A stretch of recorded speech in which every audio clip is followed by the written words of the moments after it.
Silence, Buck. Hello and welcome to episode 178 of the Rollo and Slappy Show. Today is January 6th, 2020.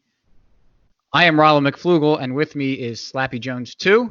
Show notes page for this episode will be mcflugel.com/178, where you can find links to things we talk about, as well as checking out libertymugs.com, where you can buy awesome themed Libertarian and Bitcoin themed mugs and other accessories. So with that, Slappy, why don't you? Those are some awesome themes. the best themes anywhere on the internet at libertymugs.com, and they do in fact hold liquids. In case there was anyone wondering about that. So Slappy, why don't you introduce our guest? Sure. Our guest today is a longtime friend of Rollo's and a friend of mine as well. Buck is he's a local guy, Libertarian, went to high school with Rollo. We're going to talk a little bit about the Libertarian Party and Buck's involvement in the Libertarian Party locally in the Pennsylvania or the Philadelphia area. I don't know how the Libertarian Party is organized. So, Buck, welcome to the show. Thank you. I'm pretty excited to be here. Yeah, why don't you tell us a little bit about what's going on with the LP and what you're doing? Yeah, I guess you could say that I'm not doing much, which is not a good sign for what we're going to talk about. But it's all sort of originating with, the recent push by people like Tom Woods and Dave Smith. And in particular, Scott Horton trying to get people involved in the Libertarian Party, and in particular trying to get Jacob Hornberger elected as the nominee for Libertarian Party for president. So I'm basically trying to get involved in that, and learning about / thinking about trying to become a delegate for the Libertarian National Convention, which is in May, I think, or March, coming up soon. So thinking about becoming a delegate for that, with basically the entire goal being to get Jacob Hornberger nominated as the nominee for president. Yeah, so I thought that because we talked about this about a month ago, and I liked Liberty on the Rocks. Is that what it was? Yeah, but now we've rebranded it to the Bitcoin and Liberty meetup. Okay. No longer Liberty on the Rocks. Hey, it's the same difference though. All of our North Delaware listeners should come out to that. Yeah, we're actually doing it this Wednesday at that's the January 8th at Two Stones Pub in Hockessin, Delaware. DM me on Twitter or something, or get in touch with me, email, and I'll set you up with details if you're interested. We have some of the Twitter folk come down for it, and it's always a good time. Holler. Yeah, but Buck, the last time I'm usually there. I'll be there this Wednesday. So yeah, despite that, you should come. But I thought you brought it up, or the way you presented it was at least made me have to stop for a second and think about. So why don't you present? Do you remember that? How you brought up the conversation? Yeah, why don't you bring it up like that? Because it's I think it's an interesting way of phrasing it. Maybe guilt trippy, but it made me have to think at least. Well, I was not present at this conversation. When it happened, I wasn't there, but Rollo told me about it, and Rollo convinced me and then unconvinced me in the same conversation. So I think what you're referring to, right, is that I had, I think I brought up this whole movement, or asked if you were getting involved, with this recent push by people like Scott Horton to get involved with the party, and you said no, and you weren't interested at all in politics. And I think what you're referring to now is that then I asked you, well, what if I were running as a delegate? Would you join just to vote for me as delegate? Right. As a favor, at least. Yep. And then you said no. And then the extra guilt trippy part was probably that I was asking, well, why not? Because it's a very low amount of effort for potentially a big gain. Yeah. That's what you're referring to, right? Yep. Yeah. Because it's like we are friends, and friends like do things for each other. And you're right. It is for me to join the LP. It costs a little bit of money, but it's fine. Yeah, I'll pay it. So is this bribery? Increase the guilt. Yeah. But no, it's like I really think for 99% of the time, if you asked me to do something like that, then it would be like, yeah, of course, I would do that.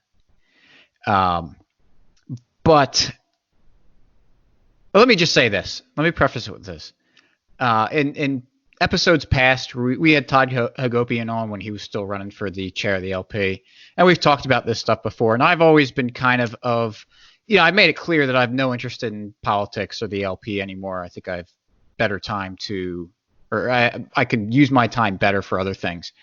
But I also want to, and I also said with that, if you think that your time is best served doing politics, go for it. I mean, you're the only one that really knows that for yourself. But I will say this: I want to make it clear that I do not think that it is time well spent.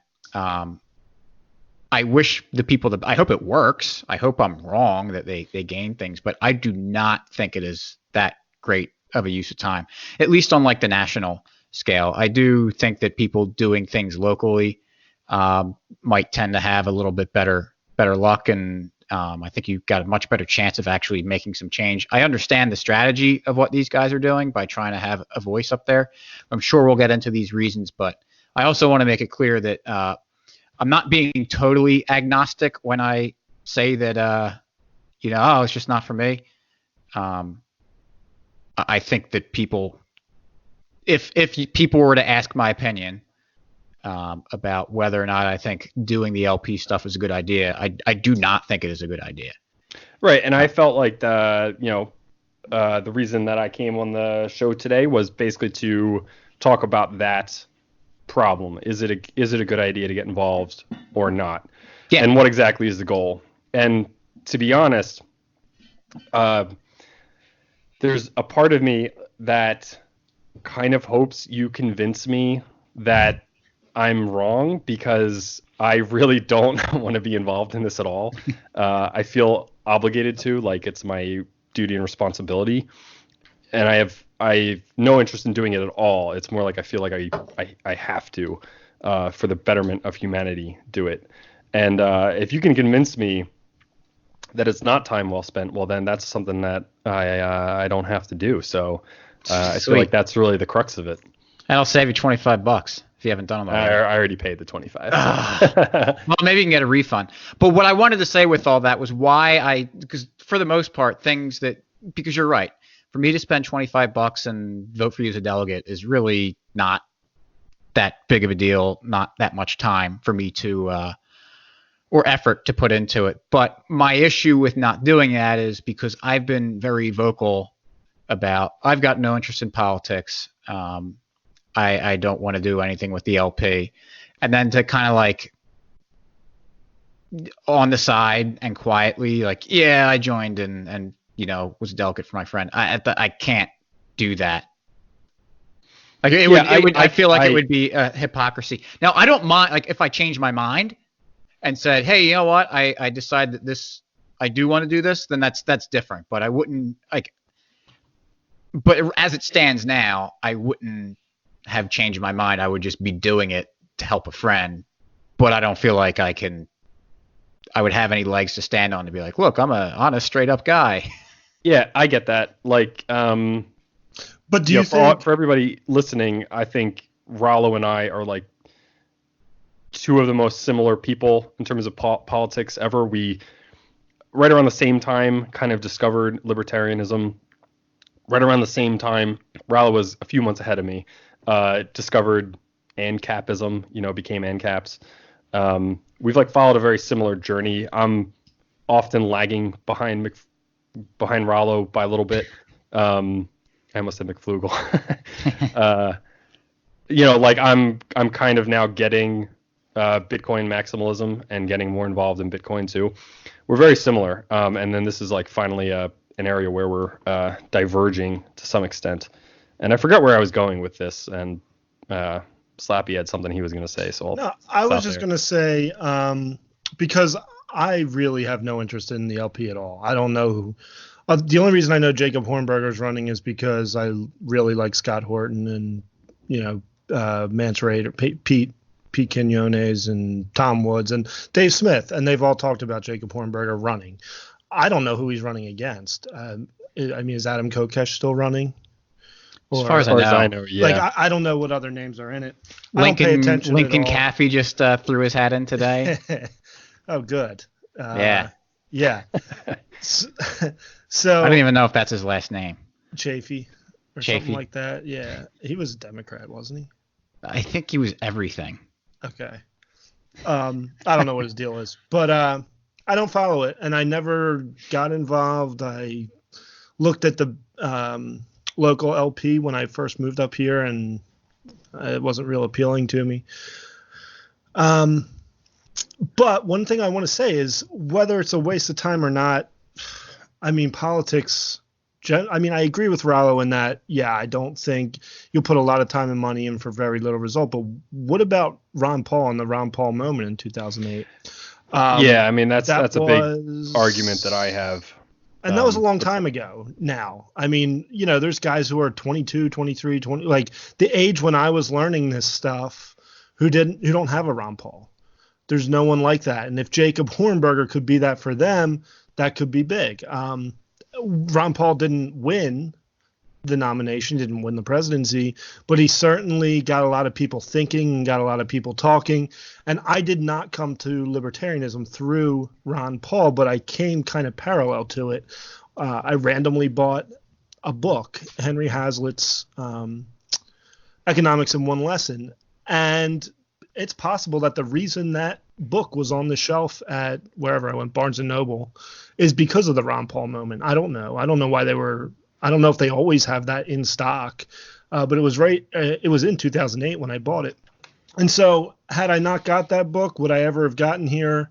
Who knows? Maybe Rollo would have, and I would have came along anyway. I don't know. It's kind of counterfactual, but I think Ron Paul did really bring a lot of people into this movement and this way of thinking, and at least opening their minds to thinking of a different way society could be ordered, even though he was not an anarchist. So, Buck, do you have any thoughts on that? And Rollo, what do you think of that? Yeah, I've got a lot of thoughts on that, and that is a big, really the crux of my argument here.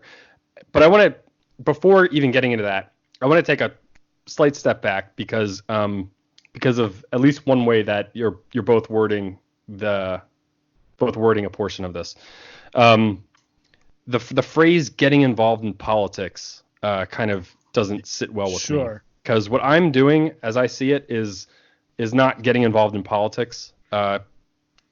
Because when I think of people getting involved in politics, like getting involved in the Libertarian Party, it's really, for them, I think it's a lot about trying to get candidates elected. Right. Even Rollo, what you said, like you can have more of an effect at the local level, sort of speaks to this idea of making change in politics. And that is not at all what I'm interested in doing. I don't believe that voting fixes anything. I think voting is a sham. I haven't voted in like 10 years or so. I'm not interested in getting Jacob Hornberger elected to president. I don't have any notion that he will be elected to president. I don't even think that if he got elected to president, that would even be a good thing. That would probably actually be a very bad thing. So I'm not interested in, politics per se, as people typically think about it. I almost think of it more as I'm interested in a libertarian PR campaign, public relations, really ultimately, and even to touch on an article of yours, Rollo, from a day or so ago. I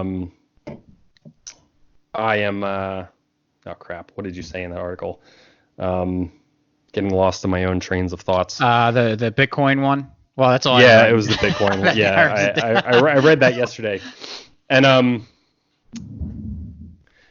one about obsoleting the government. Right. There was a phrase in there where you said like, I wouldn't rest your hopes on winning the culture, and it's not even about winning the culture. It's just about winning converts and having that microphone, an opportunity, like a microphone that doesn't exist and may never exist again the way it will this particular election cycle, because of the fact that Trump is so hated and reviled by half of the country, and the Democrats can't find a candidate who's not insane. Like, none of them have a chance. I think we're going to have a similar moment to what happened in 2016, where this a giant microphone was put in front of this third party, the Libertarian Party, and we had someone like Gary Johnson who completely floundered. Where if we had someone who knew what he was talking about and could make a good case for libertarianism, you might, even if you don't have another Ron Paul moment, another Ron Paul revolution, you still have this microphone where you can reach a huge audience and potentially convert a giant number of people in a very short amount of time, where for me, it takes a very little amount of effort to make that happen, because really, for me to be part of this, all I have to do is become a delegate, go to the convention, vote for Jacob Hornberger to be the candidate for the party, and then I'm done. And I can get out of politics again for good, for the foreseeable future. Yeah, if I said getting into politics, I didn't mean to imply. I understand and agree, or wasn't trying to accuse you or suggest that you were doing anything than exactly what you just described. Is there like a short little phrase or term that we can describe that as? The Buck method or something? Just thinking, because I don't want to accidentally keep saying getting all right. If I accidentally say getting involved, it matters if we keep saying it, as long as we define it. Okay. We define it. Okay, that's fine. Did you have anything else to add to that? Not to that particular thing. I mean, to touch a little bit on the Ron Paul thing, I touched on that for a moment, but maybe I would take what Slappy said a step further, and it is counterfactual to say that we can't know for sure whether we would be here without Ron Paul, but on the other hand, like, we know for sure that we would not be here if it weren't for Ron Paul. Like, yeah, it's very hard to make a case that we would have a movement like we do today, even for as small and unimpressive as the movement is. I would say it still would be less without Ron Paul. I agree with you. Sure. Yeah, I don't have any problem with agreeing with that. Yeah, and so there's an aspect of this, and I said this to Rollo at that Liberty on the Rocks meetup, where I said, imagine you could be part of the next Ron Paul revolution. Would you then get involved in some way? And I think you conceded a little bit, but I think there's something there where if say Jacob Hornberger is completely solid, and there is going to be microphone, it might be, once again, there'll never be another Ron Paul, but there might be something very close or very impressive nonetheless. And to be part of that could still be pretty important. Yeah, I don't want to take away anything that Ron Paul did, and I agree with, the sentiment that you guys just had about him. He was important. He was actually what finally turned me into an ANCAP after reading his book, A Foreign Policy of Freedom. Because like most minarchists, I was like, well, we still need the military to defend our country. And I started reading that book, and he was just calling every single foreign policy blunder when they were talking about doing it. Said, if you do that, this is what's going to happen. And they did it, and exactly what he predicted is what happened over and over again. So I, like so many of other people, even though I wasn't on the Ron Paul revolution the first time around. but in I guess 2011, 2012, that's where I got on board there.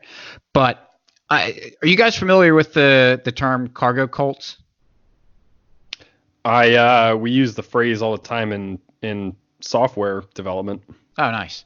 So for anyone who doesn't is not familiar with it, a cargo cult was, I think it was in World War II. These islands in the Pacific, I guess it was Americans, planes would land and set up bases on these islands, and they were inhabited by people that were kind of, I guess, more primitive, didn't really understand what they were seeing, what these planes were, and these Americans coming. But when the Americans would come, they would be bringing all these sorts of supplies, and they would kind of share them with the local people there. And so after the war was over, the troops and the military all left and flew their planes away. But these people got accustomed to getting these gifts from the Americans, and they wanted these planes to come back, and they didn't understand what was going on. So what they did was they built these, like, basically out of just whatever, like straw and sticks and whatever they could, made these things that looked like planes, hoping that would attract these other, hoping that a plane would fly by and that's what would attract it. Did it work? No, it didn't.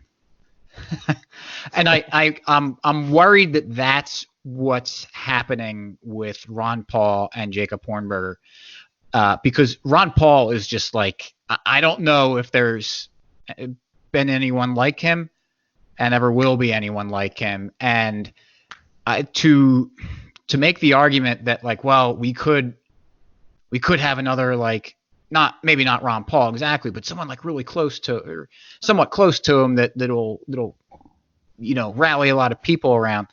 But I just don't buy that. Obviously there's a small chance that he could, but like Slappy kind of said, I only know Jacob Hornberger because of people like Scott Horton and Tom Woods and Pete Quinones. Otherwise, I mean, I might have heard of him, and I'm sure he's fantastic. I don't doubt. I trust those guys are all people I trust on this kind of stuff. So I have no doubt that he is excellent. But even still, after that, and people are talking him up. I don't think I've seen or heard a Jacob Hornberger talk. Like his video, like as far as, like, I don't see his videos getting posted around or audio clips of him. Maybe they are. I'm sure there are. The guy goes and talks and everything. And this is not a criticism of Jacob Hornberger at all. I hope that no one thinks I'm doing this. But like that, just that aura, for lack of a better term, that aura around Ron Paul, that thing where he would just be viral. Jacob Hornberger, it feels real forced that, like, Jacob Hornberger is the best that they got. And I don't doubt he's real good, but he doesn't capture people like Ron Paul did. And just because we want him to do that, just because we're trying to set him up to do that, and we're making preparations for to do that, I don't think that just would happen.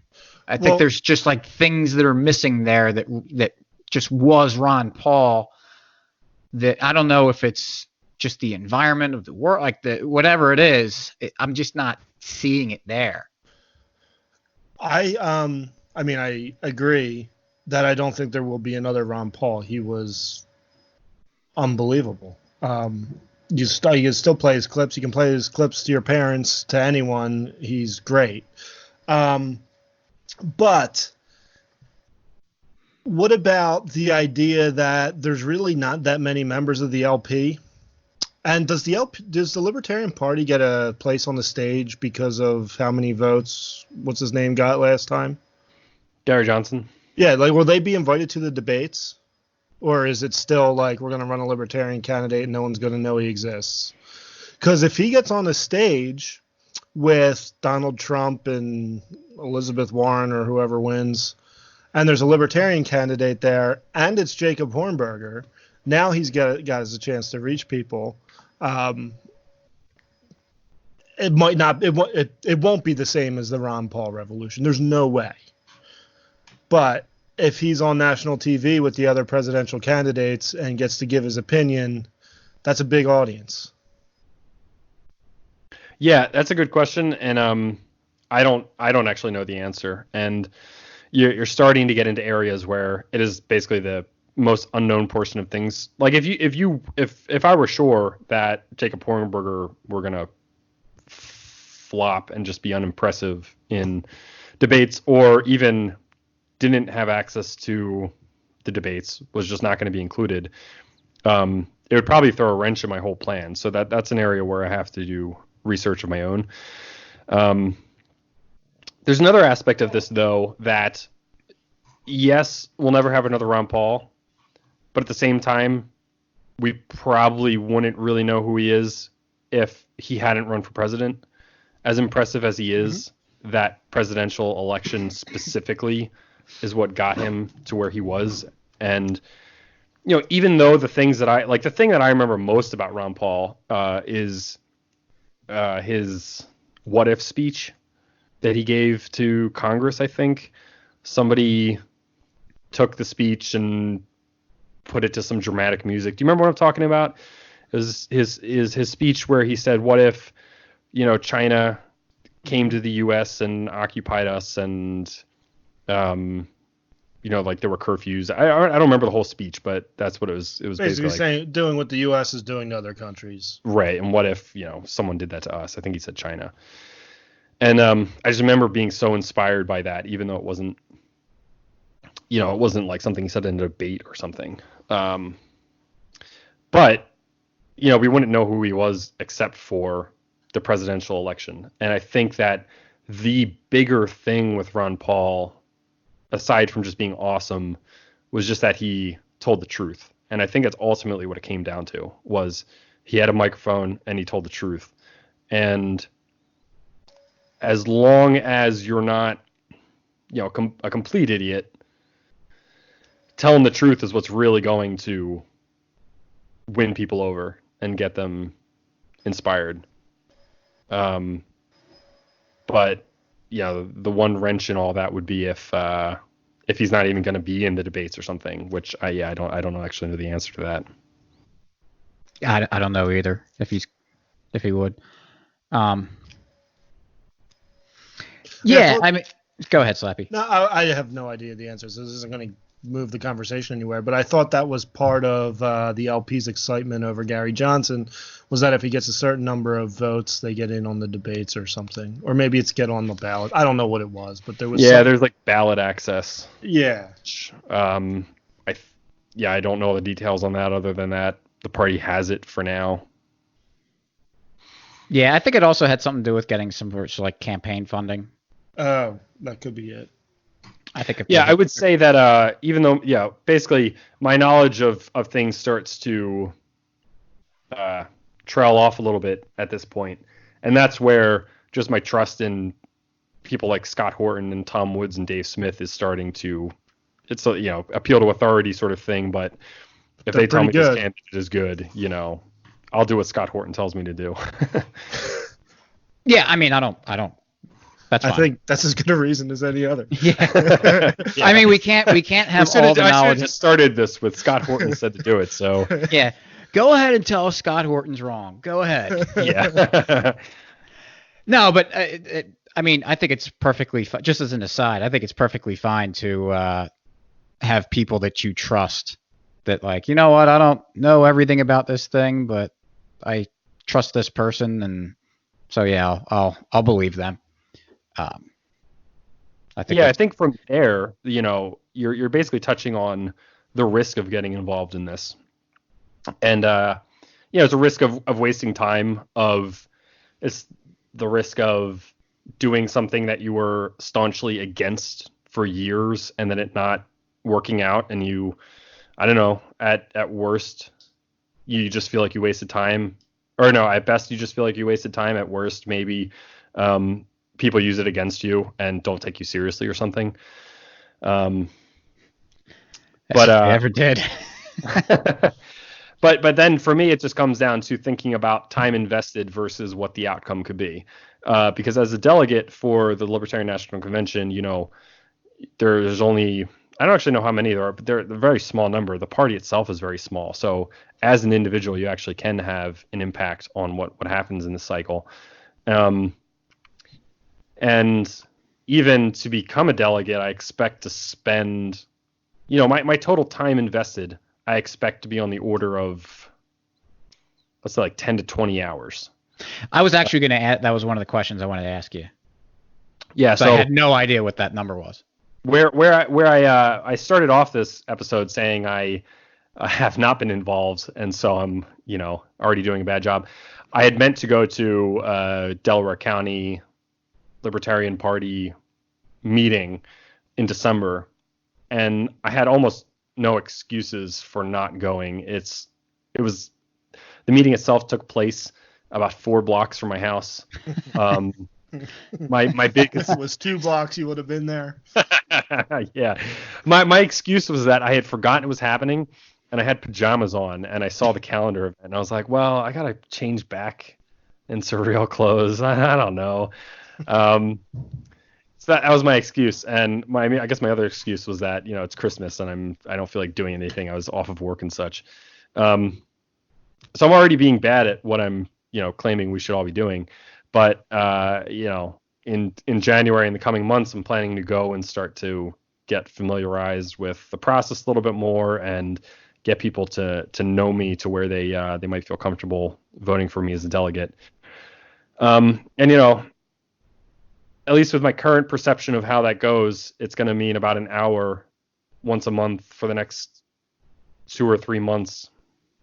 And then the real time sink, which would actually certainly be more than 10 to 20, is if I did get elected, then I'd be going to the convention in Arizona, which would, probably be like a few day thing. So that's more like 48 hours or something. I think it's in Austin. Yeah. Especially when you arrive in Arizona and then have to drive to Austin. Oh, yeah. I meant Austin. Yeah. They're both getting A's, That's basically the same difference. But actually, it's not the worst thing in the world if you're in Austin at that time, because you know what else is happening down there? It's Childerberg, Chili Dose.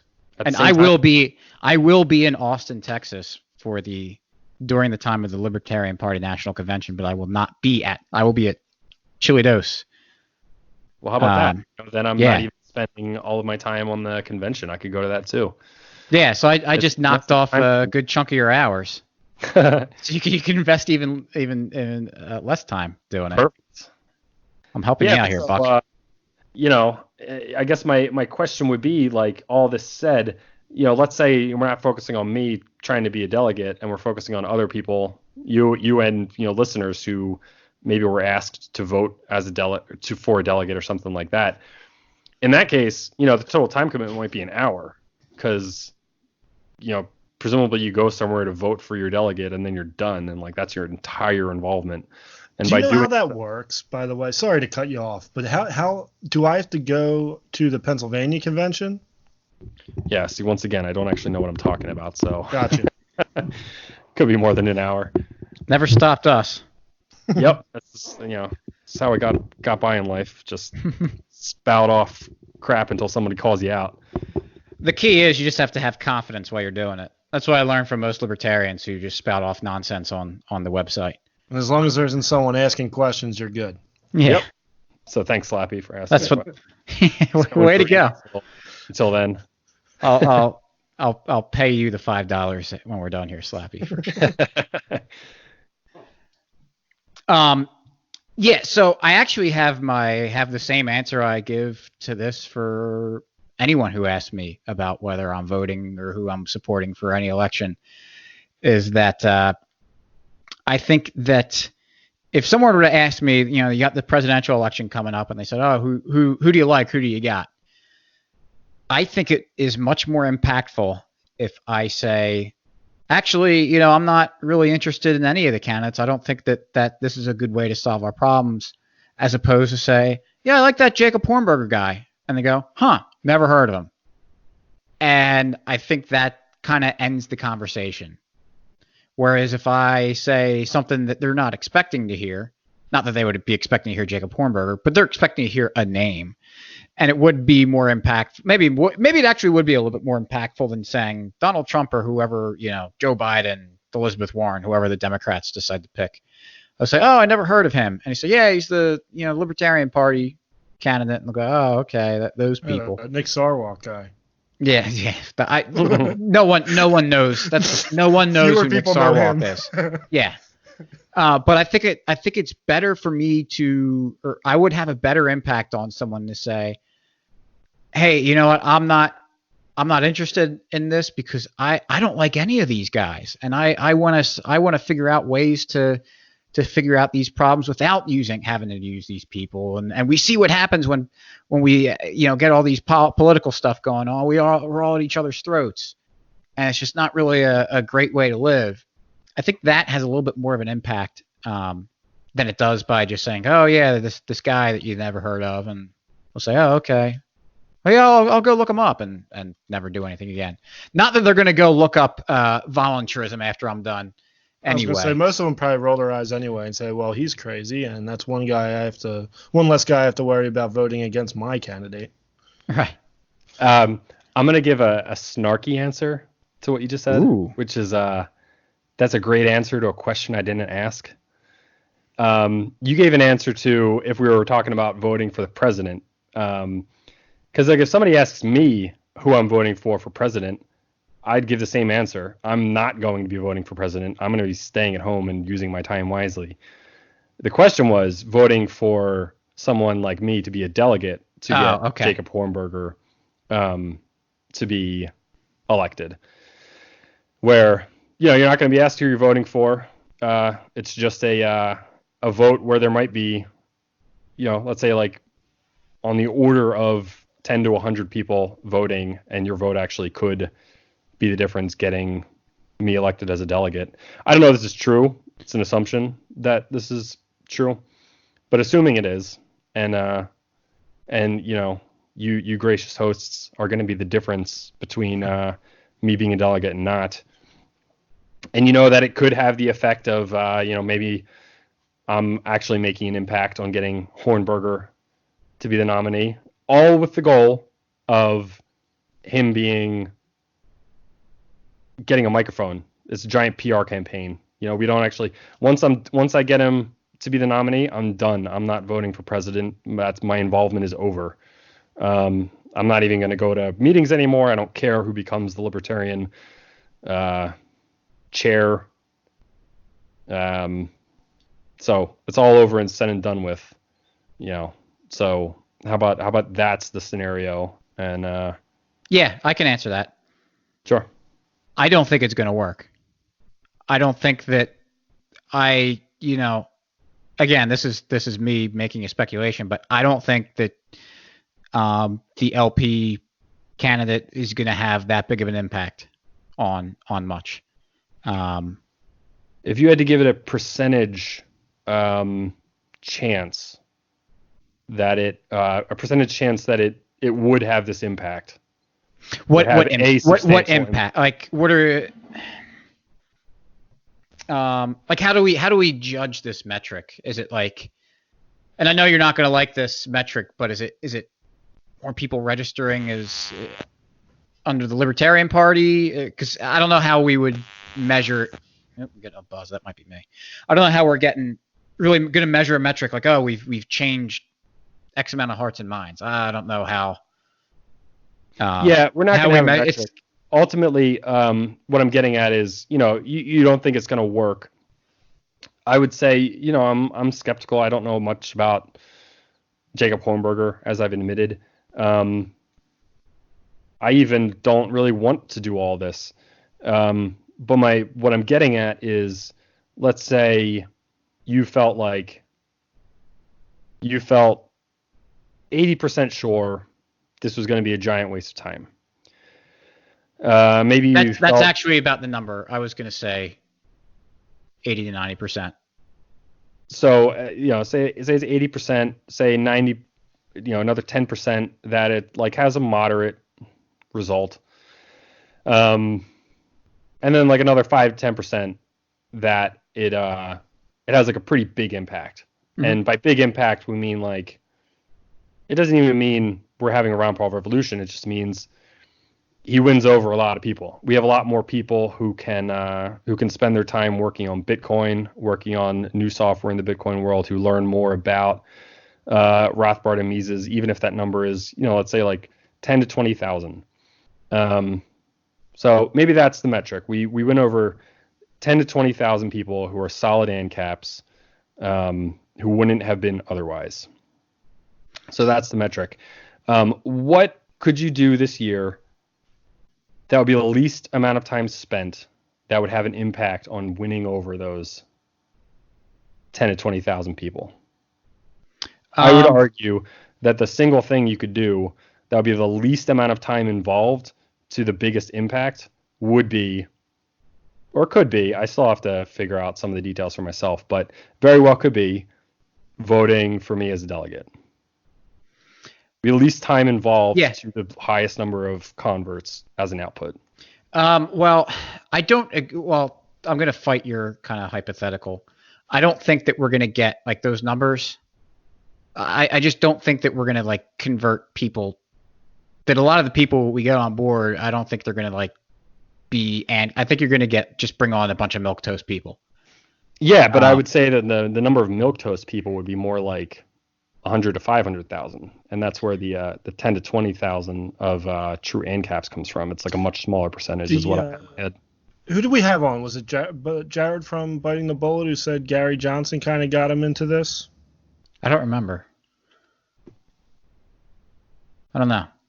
I think it was, because I think he was kind of like he kind of said it almost like he was embarrassed about it. And we're like, yeah, that's great. Yeah, I don't care how you get into it. Yeah, whatever. I don't care. And that's Gary Johnson doing it. Right.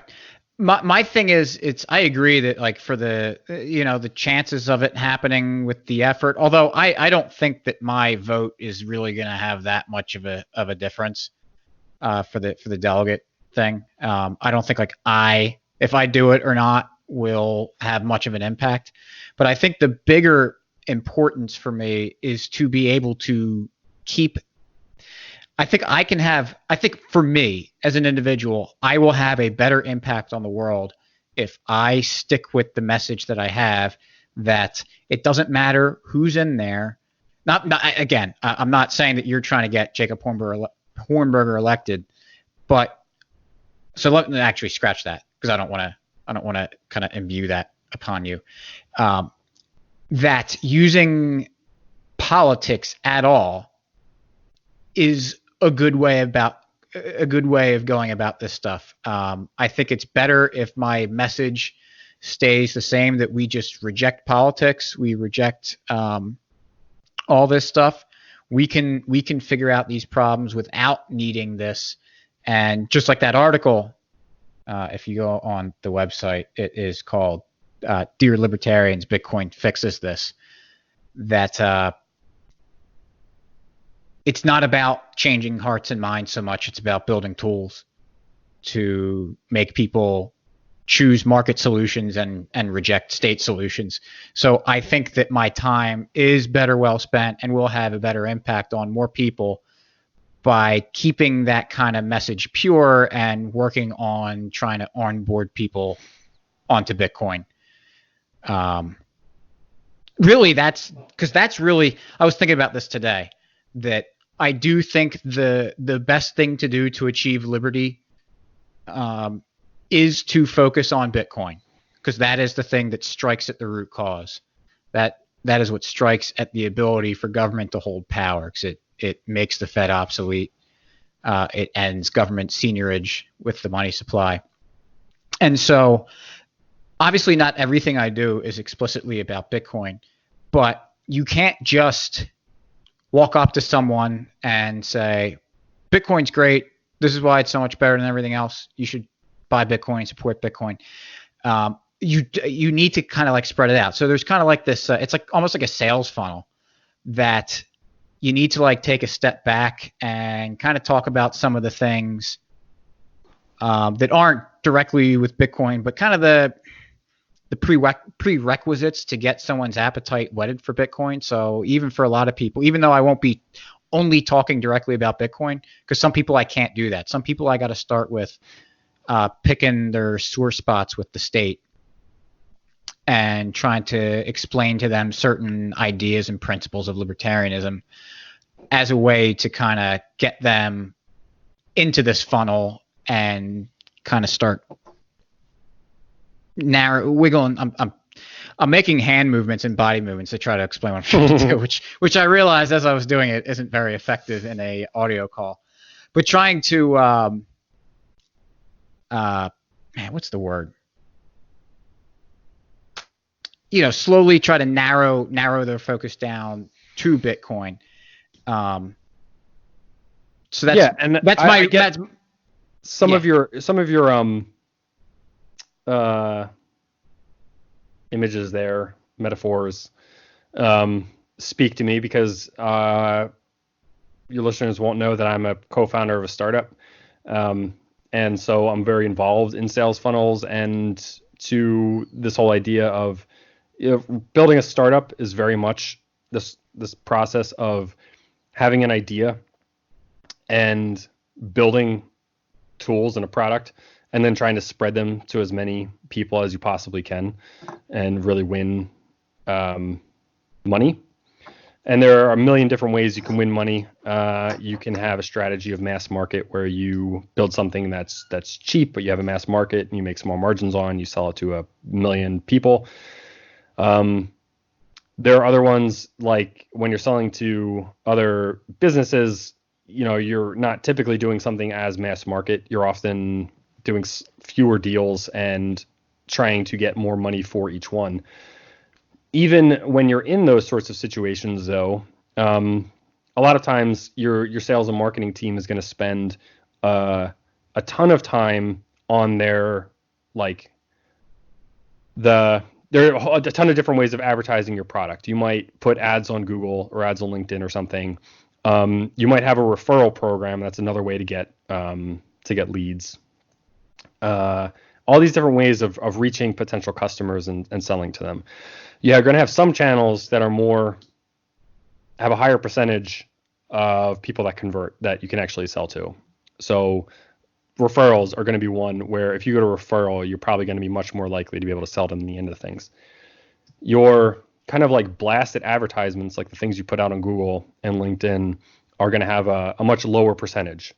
But even though it's a much lower percentage, you might still get a much larger number in the end. And that's to a large extent what I'm thinking about with all this stuff, because going the politics route and focusing on trying to get a candidate like this is very much the mass market thrown out on Google sort of thing. You're going to get a ton of noise. You're going to get, let's say you get 100,000 people that, if maybe you take your measurement of people that actually vote for. So you get like 100,000 is extremely low because, Gary Johnson got into millions of people. He got about 4.5 million. I have the numbers right in front of me. So let's just take 100,000 because it's easy to work with. You get 100,000 of them. What percentage of them are going to just voted because it's third party? And then what percentage of them get interested in what's going on? And then what percentage of those start to read and watch more and actually learn about the things? And in the end, you're going to have some percentage that is people that are actually good libertarians like you and me. And it might take them a few years to get there, but it will ultimately have been this election cycle that was the catalyst. And where I'm coming at this is basically that if Jacob Hornberg is solid, can make the message right, then all of the efforts that you have in mind for how you're going to convert people, because converting people to libertarianism is a honorable thing to do, are going to pale in comparison. Even though your percentages of conversions are higher, Jacob Hornberg almost certainly, even if he's a mediocre candidate, I think will have a higher number of overall conversions to good libertarians just because of the vast number of people that he's going to reach. And even though it's a much smaller percentage at the end of the day that become good libertarians, it's going to be a higher overall number. And so that's why, to me, the amount of time spent seems well worth it, because the total number of people just kind of can't be matched. It's like being able to sell ads on Google that is going to reach 1 million people, and you found like some super amazing discount code that Google forgot about that's getting you like 99% off. And then the other thing that I want to throw out is is that I think, Rollo, you might be just like a little bit too unwilling to admit there's ever a scenario where you would go this route. So like, let's say it were as easy as possible. You signed up for the party. I gave you the $25. You didn't have to pay a thing. You just signed up to vote for me as a delegate. I handed you a piece of paper that was like, here's your voting slip. You check a box and then you hand it back to me and I'll take care of the rest. So all you have to do at the end of the day is sign up and check a box. If that were the scenario, would you do it? No. Then I'm afraid, ladies and gentlemen, Rollo just can't be reasoned with. That's fine. No, it's because I think it's more important for me to stay consistent and drill down this message that, and I know to be involved in, I know I said I didn't want to say it, but to go the political route at all, even though it's a very minor thing, that I can't, because I don't believe in politics. I don't believe that political solutions are good. I don't believe that we solve problems even by just getting someone who's a politician. It's just unworkable. So for me to be like, no, it doesn't work, and then we'll do it this time. I think that again, based on, if I had the chance, if me doing this, I knew for like almost certainly that this would get Jacob Hornberger on the stage for the debates and stuff, then yeah, I'd do it. Because then I knew that what I was doing actually had a major impact. But I think that the impact that I would have as an individual on whatever Jacob Hornberger's doing is really, really, really small. And so I think that it's not so much the time and effort that it's going to take for me to do, because I agree, even without you setting up everything and paying for everything for me, it is very minimal effort. Heck, I'm even going to Austin at the time the convention's happening anyway. But I think it's, given that such small impact I would have doing that, I think I have a incrementally larger impact not doing it and sticking to this principle of, we're not even gonna flirt with the idea of doing politics a little bit. Let's just get that out of our heads, reject the idea altogether, and focus on things that we actually have a legitimate shot. Because it kind of, once you start getting involved in politics even a little bit, it just nudges that kind of Overton window over there. It's like, oh well, yeah, the Libertarian Party is, and if this is a slippery slope, call me out on it. But it just kind of opens the door enough for people to be like, oh well, yeah, let's kind of take a look over here. They're doing it, so yeah, I'll do this LP thing a little bit, see what's going on, and it just kind of it messes up the focus to me. Whereas I think that it's important to just keep our eye on the ball of saying, no, let's just reject politics, screw the Libertarian Party, not because of anybody, not because of any individuals in it or anything that they're doing, but screw it because it doesn't matter. The Libertarian Party is not going to help us achieve liberty. Let me take that back. It is not going to be the main catalyst that makes us achieve liberty. So I want to focus on the things that actually have, the things that are going to strike at the root of the problems here. And I think that is focusing on replacing this fiat system that we have. So I want to. Do you think if you supported Ron Paul that would somehow make your message not be as consistent or as valuable? Support him in what way? The same way Tom Woods did, the same way Scott Horton did. Tom Woods was, I believe he was actually kind of out on the campaign with him a little bit in some ways. Mm-hmm. going to events, maybe even, or I don't know. I don't know what Tom Woods did for I mean, him, but I know he talks about him all the time. I was a huge Ron Paul supporter the last time but I mean, do you think that makes Tom Woods? I don't want to, sound too crazy, but do you think that makes him kind of less sincere or less impactful, because even though he says he's an anarchist, he still supported Ron Paul and is now supporting Jacob Hornberger? Do you think people would look at him and be like, well, he's not really anarchist? No, I don't think it has to do with whether or not you're really an anarchist or not. I'm not trying to do a purity test. No, I know you're not, but I think correct me if I'm wrong, but the way I was understanding you was like, since you voting for Buck as a delegate would really have very little impact, and I don't think anyone here denies that. Mm-hmm. How much impact would you really have? It's more impactful for you to stay pure, in quotes, to be able to say, I've never been involved, I never want to be involved. It's not even so much that I get to say I'm not involved. It's just the example I'm setting. You can kind of see the distinction I'm trying to make there. I guess, but that's what I mean. Do you think Scott Horton is somehow less now? You know what I mean by that. I'm not trying to do I know. But Scott Horton doesn't have, and even Tom Woods don't have the same kind of attitude I have about how to undo the state. So they're not. I don't think they're really, because they never really put that off the table anyway. They're not as heavily into Bitcoin as I am, and saying no, this is the way we fix the problem, and I don't want to focus on anything that's going to really distract me from this. And I don't think they've never made that argument. So I don't think that they're being hypocrites or anything.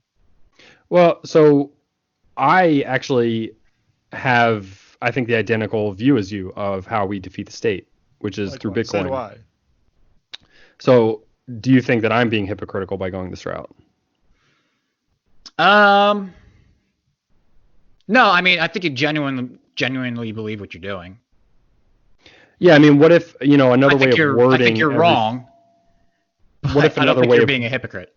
Wording everything I said was that, I'm trying to basically... I mentioned this earlier, but if by doing this thing we can gain, even let's say 100 people that are into Bitcoin, and it was expressly through this route that we got 100 people that were interested in Bitcoin.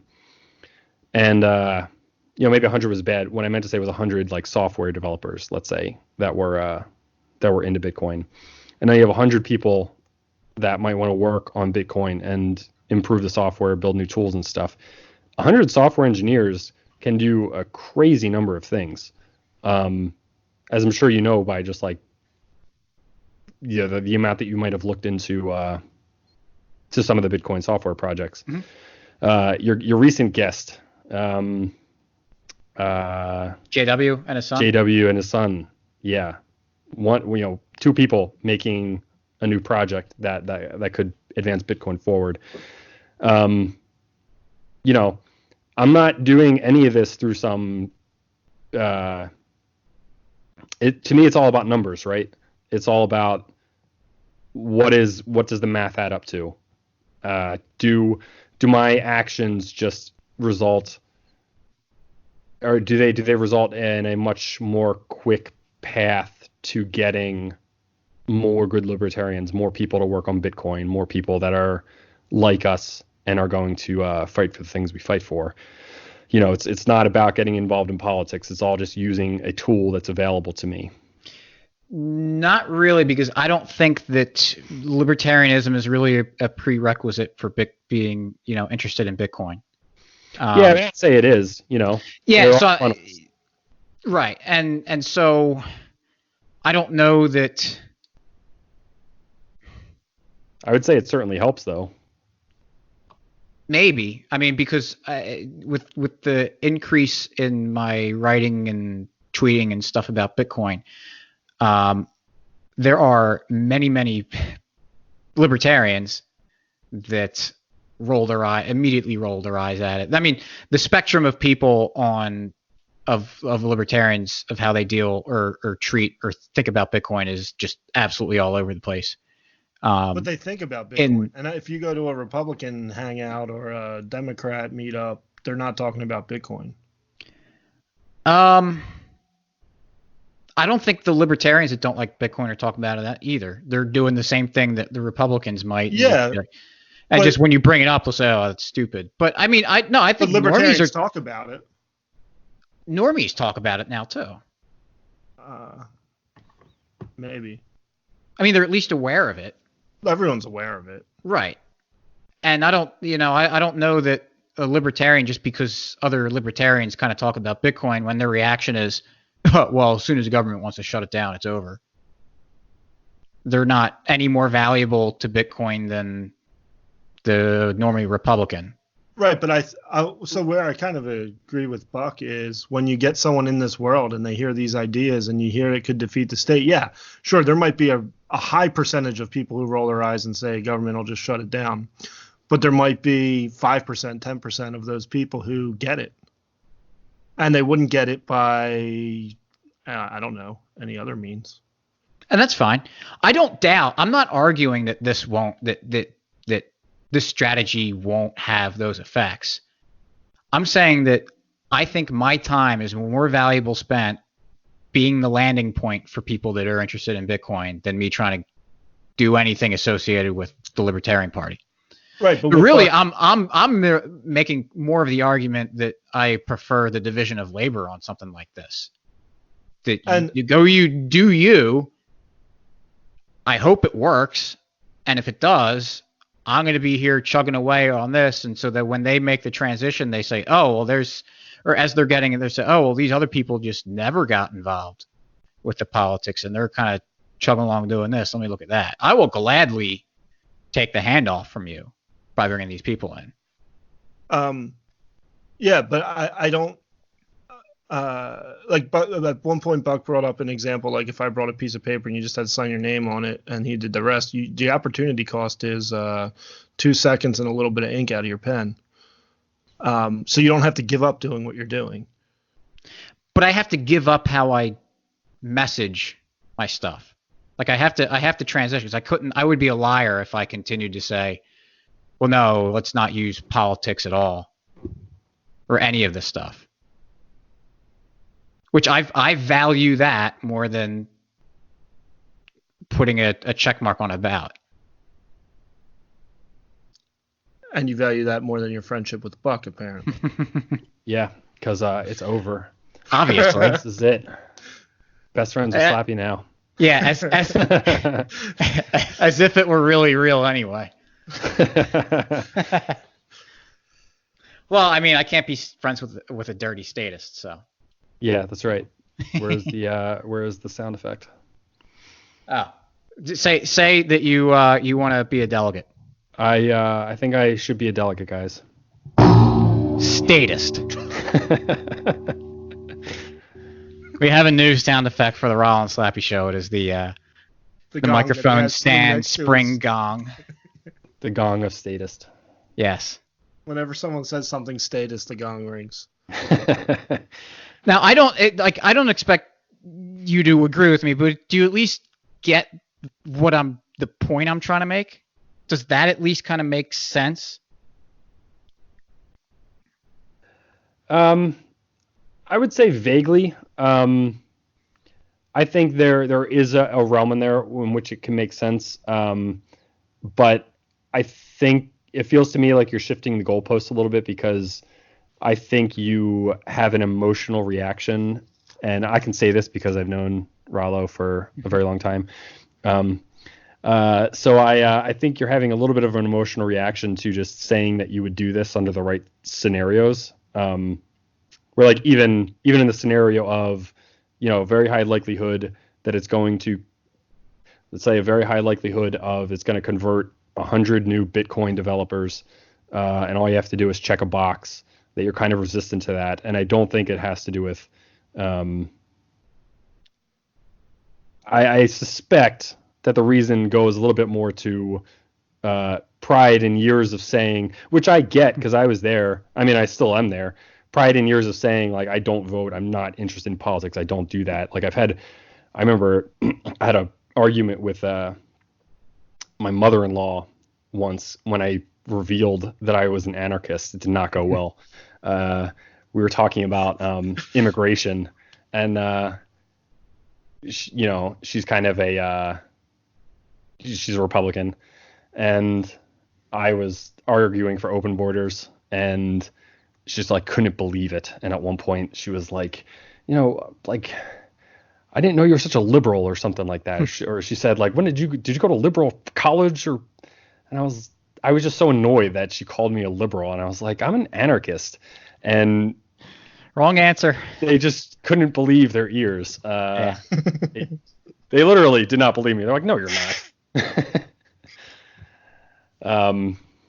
So I get it, and I'm even resistant to, even when some of these podcasts like Tom Woods and all that initially were spouting this idea. I didn't feel like getting involved, but it had more to do with feeling like I need to try. If there's a chance that this is going to be another Ron Paul revolution or even something close to it, and I had a chance to be a part of it, and I look back years later and I think like, oh, I could have actually made a difference, and I was not involved with having lived through the Ron Paul revolution, I would just feel kind of ashamed that I didn't put the effort in to make it happen. Because that's how I came into all this, and that's how we came into all this, and I feel like a responsibility to try to give that to the next generation. Yeah, I mean, I wouldn't feel if well, first let me. There's a bunch of things I want to say with that. Is there pride and me just wanting to be able to be like, oh, I'm been consistent? As much as I would like to say, no, I'm not doing that. I probably am. I mean, I'll admit that. Forgive me, I'm human. The other thing is that like it kind of seems like you're saying that like, well, if you had a chance that you're going to get these people, then that's different. Like I said, if I knew that voting for you as a delegate like absolutely had a better impact than what I want to do, then yeah, I would do that. But we're not dealing in those known terms. We're making guesses based on the information we have in front of us. And with that in mind, if it ends up being that Jacob Hornberger is a hit and does a lot of good stuff, I'm not going to feel bad about not doing it, because I feel like given the information I had in front of me, I made the best decision I could. Yeah, no, and I get that, and I think I'm on the same page. I just view the numbers differently at the moment, and it reminds me of, I think Dave Smith says this refers to this joke on his podcast frequently, but it's like, guy says to a woman, if I pay you $1 million, will you sleep with me? And she says yes, and he's like, well, how about $1? And she says, no, what kind of woman do you think I am? And he says, we already found out what kind of woman you are. Now it's just negotiation. Right.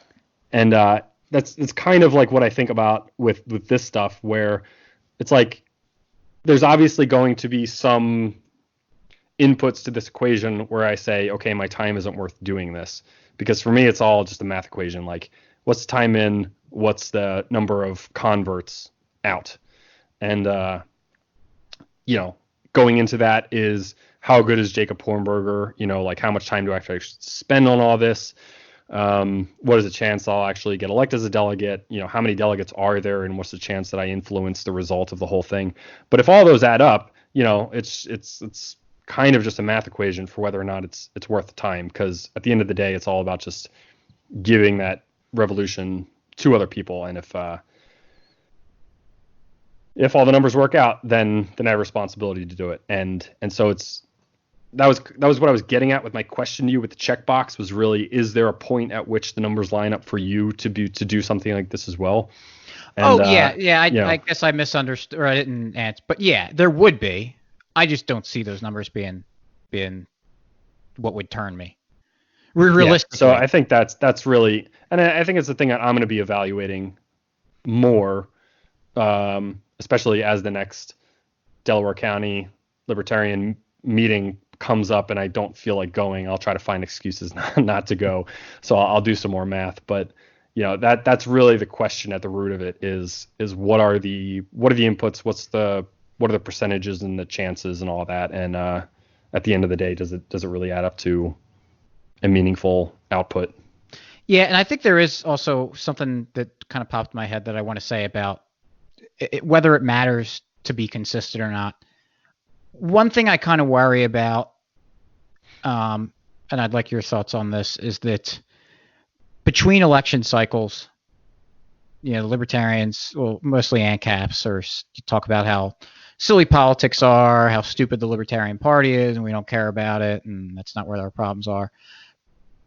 And then we go and do this, what everyone's doing right now, and if it's a one-off thing and that's what people try, and good, bad, or indifferent results, whatever. People gave it an honest effort. What happens in the next election cycle? Are we going to do the same thing? And then the next one after that. So I think it does matter if we're kind of like, because that's the thing. Libertarians love to make fun of, Republicans and Democrats for getting all excited about these elections and talking about how much they matter. Well, are libertarians kind of doing the same thing? We're talking about how making fun of these statists, but then we're kind of getting all hot and bothered around the same time too. And I think I'm there's a little bit of hyperbole with how I'm talking about how that goes on, but I don't think that's good for any of us. If it does happen, that it becomes a cyclical thing, that we don't care about politics until everyone else cares about politics and we're caring about it too. And then I don't want to say 8,000 things to fill your plate up with. But the other thing too is just to reiterate, I really don't think once this election cycle happens, I don't think there's going to be much of an impact from the LP with all this stuff. I think it's going to happen. People are going to try, and I respect the people that are trying. I think they're going to put an honest effort in, but I don't think it's really going to have that much of an impact. And that's really the main drive behind why I'm not interested in getting involved, because I think it's going to be a lot of good energy that doesn't have much of an impact. Yeah, and maybe we should have a follow-up or something where we discuss that more, because largely what I'm going on for why I think it's going to have an impact is that appeal to authority sort of thing, where Scott Horton's telling me to do it, so I'm doing it, and I kind of believe him that it's going to have an impact. And I still haven't quite figured out whether that's true, because, yeah, that's definitely been a thing I've thought through. And if we got on the same page that it's not going to have that much of an impact, then I would be saying, thank you, Rollo, you just saved me a bunch of time and effort, and I don't have to do this thing I don't want to do. But there's a lot to discuss there on whether or not it would have an impact. And then, but really, your first question was on the cyclical nature. Like, is this going to be like an every election cycle thing that we say we don't care about politics until it's time for an election? Say, oh no, let's actually, or do you not think that's an issue if that happens? That's also, obviously an answer. I would say I just don't know. I know what's happening right now, and that's really all I can go off of. Okay. We had the Ron Paul revolution. If we could repeat that every 8 years, I'd say there'd be nothing wrong with it. And there is a nice aspect of that, which is that your candidate doesn't get elected, but you get a whole bunch of converts. And I can still, consistently say that I don't care about politics. I don't get involved in politics. I still think that's true, even if I get involved as a delegate. Largely because of my distinction of what it means to get involved in politics. Okay. And really, if somebody drilled me on it, I would say, listen, politics can't solve problems. Like, the political method is a waste of time. I don't care about politics. I don't care about the political method. Like, I don't care about that as a mechanism for running society or organizing society or solving problems. But anytime I get a chance to spread the message that I care about to, like, hundreds of millions, maybe not hundreds of millions, but to the biggest audience I could possibly reach, like obviously I'm going to use that tool that's given to me. It's kind of like the oh crap, what was his name? The guy that started that competitor to the post office that got shut down. Lysander Spooner. Yeah, Spooner. Was the one that said he answered the question of whether it's immoral to vote. Basically saying it's like a self-defense thing. Mm-hmm.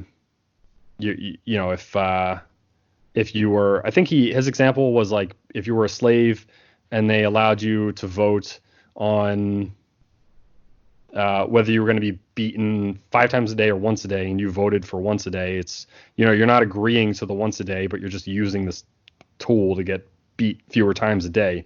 And there's nothing immoral or illogical about doing that. Sure. So for me, it's all about. I completely agree with that. Yeah. So it's all just, for me, it's all just this using a tool mentality. I still hate politics and want to burn down the state.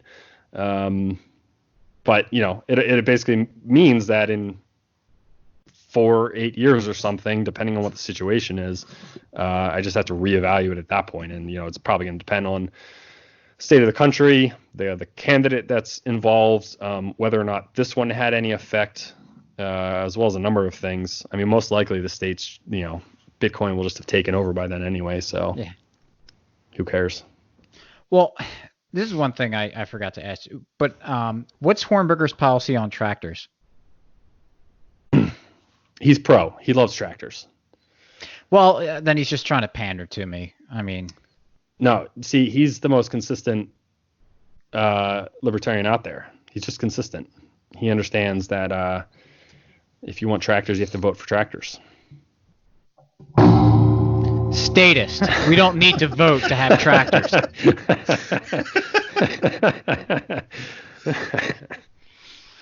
On that note, did either of you have anything else you want to kind of finish with? I don't know if I have everything.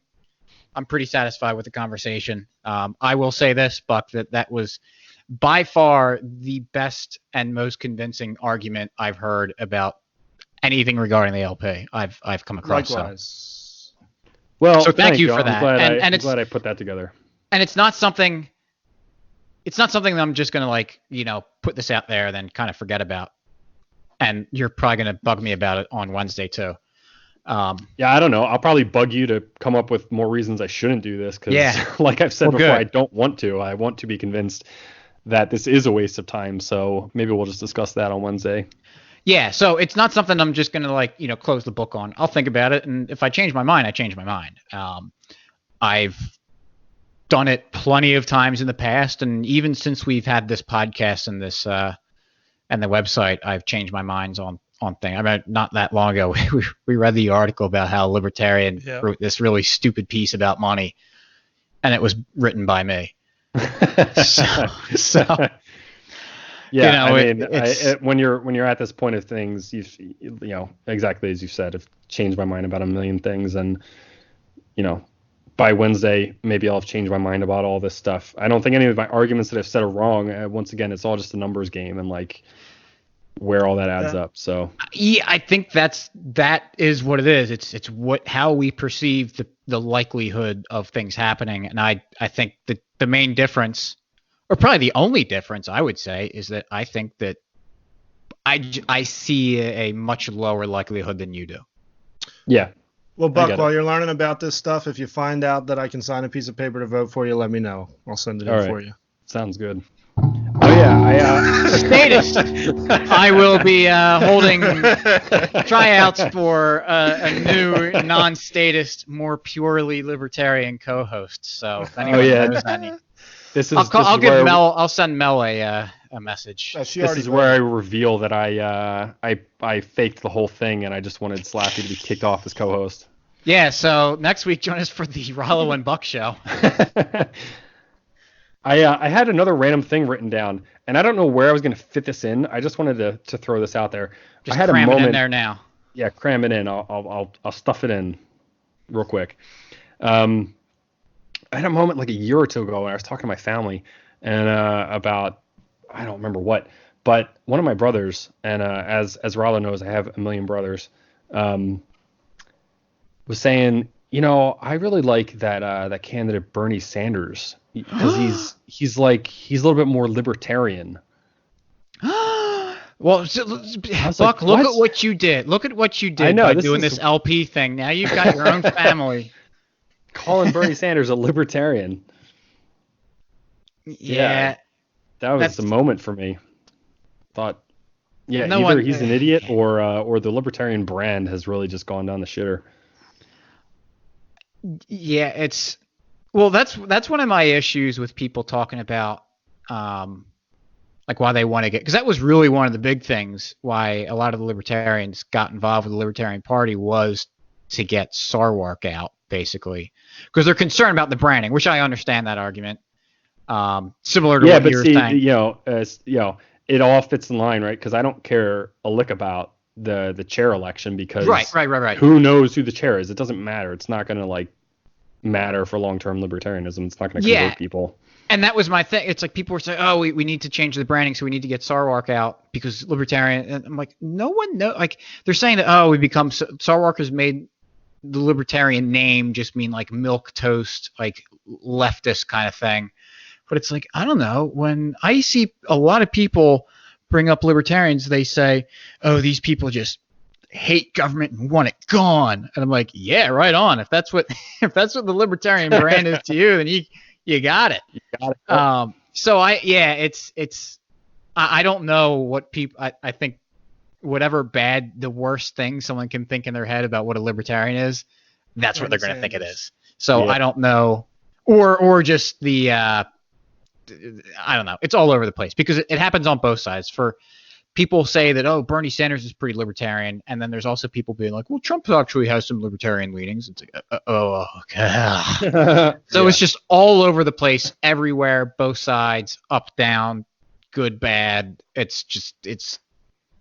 I don't know. I think libertarianism has a branding problem, but I don't think it's because of the LP. Yeah. I would agree with that. So, Slappy, if you didn't have any other comments about this, do you have your free market success story? Yeah, sure. So, just kind of, I guess, comparing two things that came up this week. One, my hot water heater had a leak, and luckily it wasn't too bad. I didn't have 40 gallons of water on my floor, but it was leaking from the top, which was dripping off the side onto the floor. So I was able to shut off the water going in, and it kind of fixed it. Fixed it in a sense, stopped the leak. But it was, my wife sent me a text while I was at work.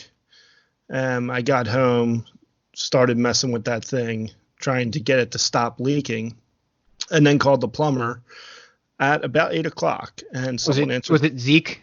Zeke the plumber? Is that a joke? I don't know. Yeah. Maybe one person will get it. Okay. Well, I didn't. No help here. Yeah, Slappy. It wasn't Zeke. Jake then. It was Mario.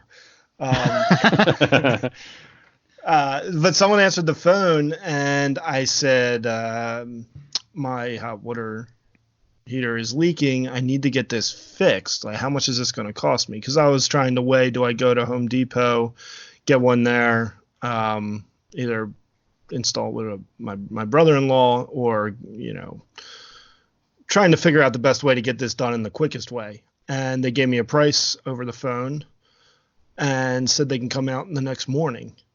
I went, oh, okay, done. Come on. And by about noon the next day, we had it installed and paid for. To compare that to the medical industry, which is not a free market at all, despite what some politicians may say, my son needs a procedure done. And we call and ask for a price, and nobody knows, and nobody can give you one. And so you go into this thing, and you call your insurance company, you call your doctor, and nobody can tell you how much it's going to cost you at the end of the day. It's kind of send them to the hospital, and then when the bill comes, pay it. So that's why I would much prefer a free market for healthcare, where you could call up and say, this is what I need done. how much will this cost? And they give you a price. And then you can compare it to others. It happened that the plumber I called, who answered the phone at the time I called, gave me a price that I was good with, and I accepted it. I didn't have to call around.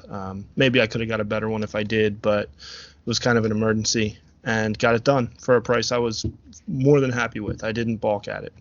So there's my free market success story. Nice. And Buck, you had a government failure story? Yeah. I entered the minivan world last week. And my conversion from a city dweller to suburban life is complete. I found that basically everywhere in the process the government sticks its stupid nose is just horrible. I had an expired license, which, my fault, it's expired, but government's fault that I can't just renew it and have it be renewed online in some super easy way. Like, I can renew it, but then they have to send me a mail card that's going to take 10 days, and then you have to take that to a place to get a picture. So I had done the online renewal and had a paper that said this is your temporary license, and I figured, all right, I got my temporary license that shows I'm allowed to drive, and I brought my passport so that I would have like a photo ID that I could use. And nope, dealer was not allowed to do that. They said you have to have a photo license card. And then they tried to send me to the DMV. They were like, okay, there's a DMV. It's still open for the next hour. Go there, get your license renewed. It'll all be good. And I went there. DMV was open. Great. And I go into the DMV, and they were only doing photo cards. Like, there's a department that's for doing full license renewals, and it closes earlier. I'm like, you got to be kidding me. I just drove like half an hour to get here, only to find out that only like half of the whole DMV is open, basically. Isn't it just like a slightly different card?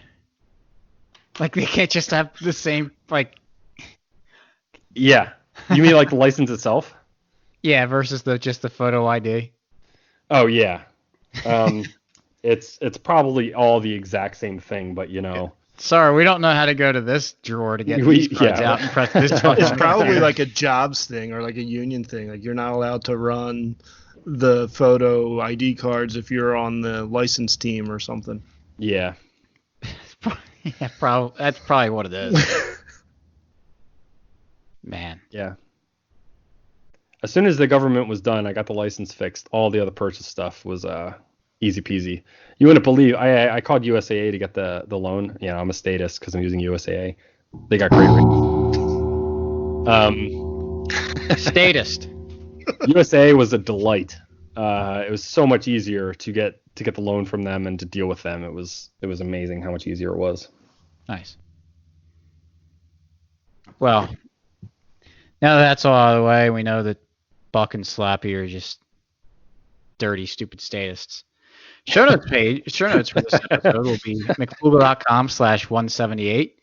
I'll link to that article we talked about, the one I just wrote, and Buck kind of referenced early on. Buck, is there any place that you want to send the listeners to come find you if you want to be found, or no?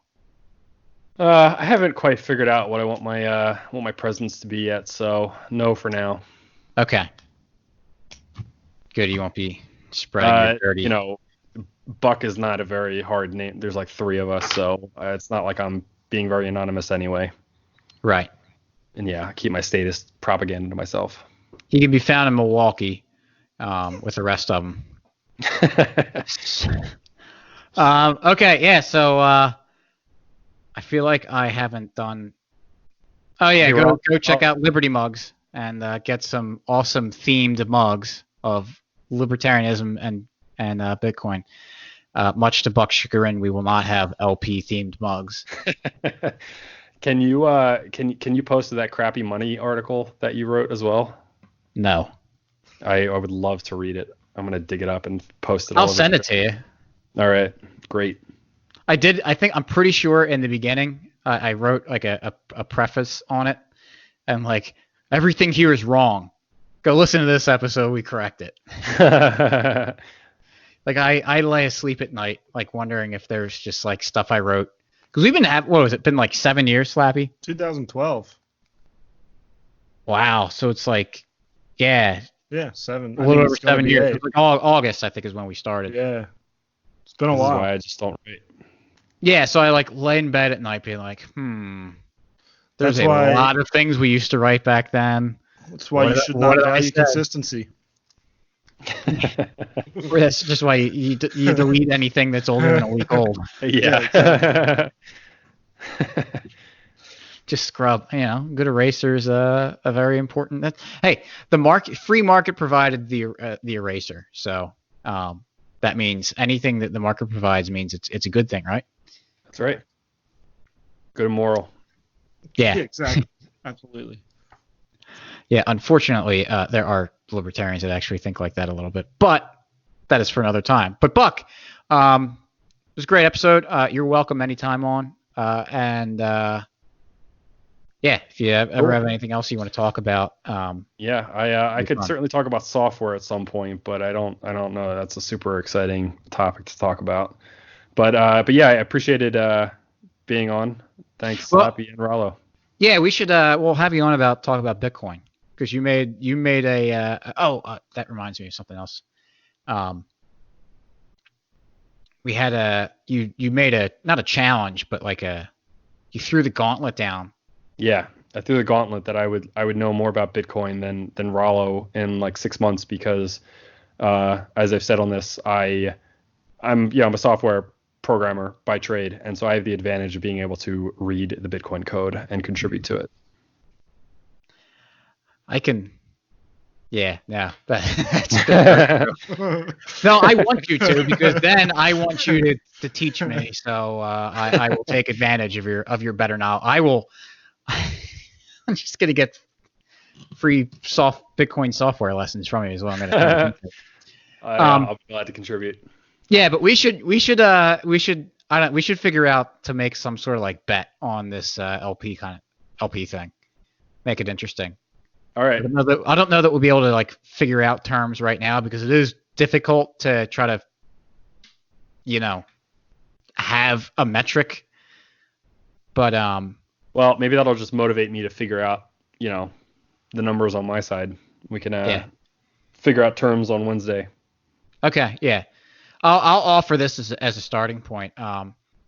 If Jacob Hornberger isn't elected president, then that'll be the bet, and the winner gets 15 Bitcoin.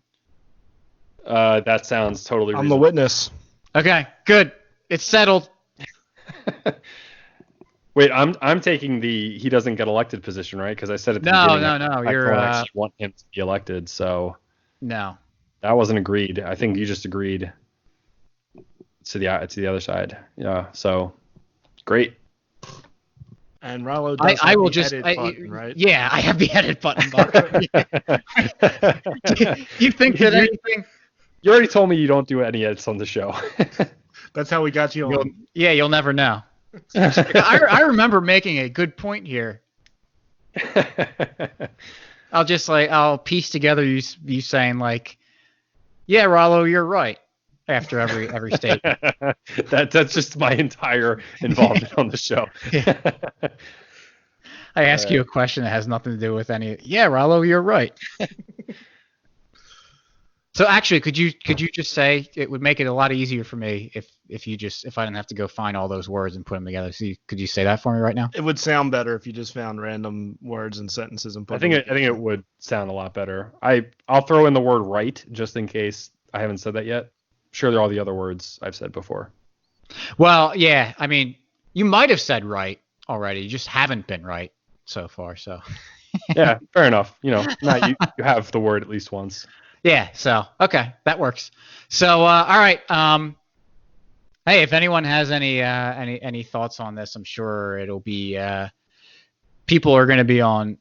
Maybe people will be all over the spectrum on this one, just they like typically we are. in libertarianism. Yeah. So be interested to hear on the spectrum. be interested to hear what everyone has to say about this, and if you don't mind, subscribe to us on all your any of the platforms you listen to this. Share this with friends and family, and if you don't mind, while you're at it. Yeah, give us a review and rating. It helps us get reach. So once again, Buck, thanks for joining us, and we will catch all of you next week. Peace.